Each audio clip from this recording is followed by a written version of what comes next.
Morning, this is Keisha on this beautiful Friday morning, and I've come to bring you some Friday fire. I'm going to be reading today out of Matthew 5:13 through 16. I'm going to read this text in the NIV and then in the Message because it paints a more vivid picture of what's in the text, but I want you to open up your heart and open up your mind. Verse 13 says, "You are the salt of the earth, but if the salt loses its saltiness, how can it be made salty again? It is no longer good for anything except to be thrown out and trampled underfoot. You are the light of the world. A town built on a hill cannot be hidden. Neither do people light a lamp and put it under a bowl. Instead, they put it on a stand, and it gives light to everyone in the house. In the same way, let your light shine before others, that they may see your good deeds and glorify your Father in heaven." Now listen to the Message version of this. Let me tell you why you're here. You're here to be salt seasoning that bring out the God flavors of this earth. If you lose your saltiness, how will people taste godliness? You've lost your usefulness and will end up in the garbage. Here's another way to put it. You're here to be light, bringing out the God colors in the world. God is not a secret to be kept. We're going public with this, as public as a city on a hill. If I make you light bearers, you don't think I'm going to hide you under a bucket, do you? I'm putting you on a light stand. And now that I put you down the hilltop on a light stand, shine. Keep open house. Be generous with your lives by opening up to others. You'll prompt people to open up with God, this generous Father in heaven. There's so many awesome things in here. But the thing I want to get to is God is calling every single one of us to shine. To shine. He's telling us we're supposed to be salt to bring flavor, and then we're supposed to be light to shine. And this shining is not about us. It's not about our talents and our gifts and our abilities. It's about shining in such a way that we bring glory to our Heavenly Father. Shining in such a way that people see the God on the inside of us and they want to get to know Him. Shining in such a way that we are a contrast to this world. Our conversations are different. The way we talk to people is different. Our kindness and our love toward others is obvious. And it brings a direct conflict. I think about it as a contrast to what people are used to. And in this text, it says that we're supposed to bring out the God colors of the world. What does that mean? It means people should see God's kindness through how we are kind to one another. They should see God's faith. Think about the faith of Jesus. They should see that in us. This text isn't about us just living some kind of way so that we look good and people are impressed by who we are and our credentials and we're so holy and we're so this. No, it has nothing to do with us.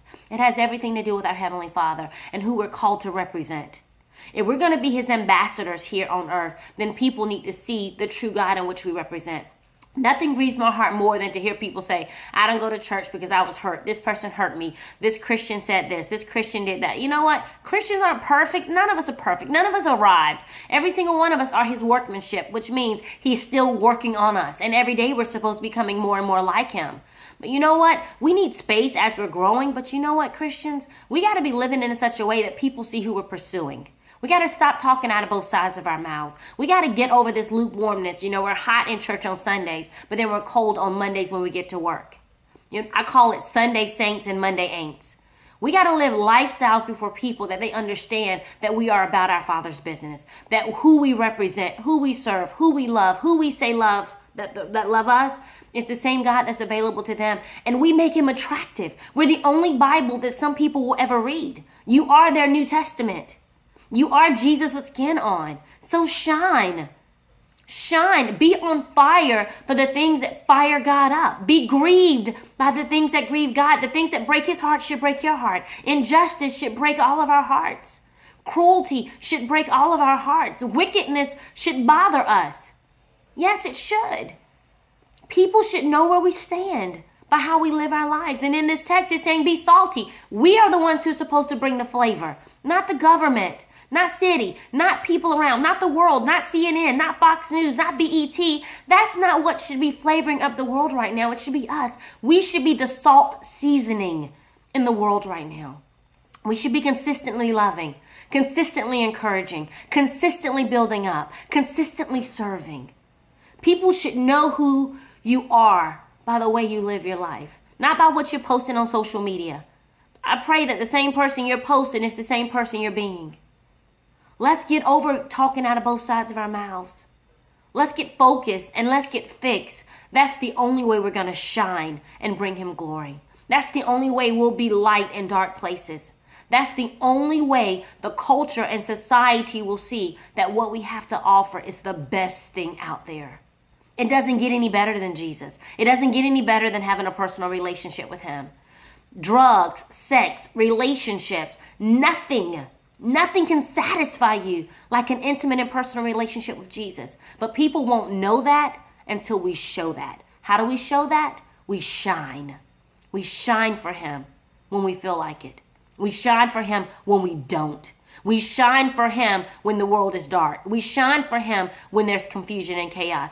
We commit to shining and representing God no matter what. Instead of bringing an answer that you think appeals to other people, why not have a God response? That's how you shine. When someone's being negative and gossiping, how do you have a God response? You change the conversation. You're supposed to change the environment when you walk in the room because you are a God carrier. You have the power of God on the inside of you. You are a dealer of God's power. Use that power to shine and represent him no matter what. Have an amazing day. Have a blessed weekend. And we look forward to joining you again on next week.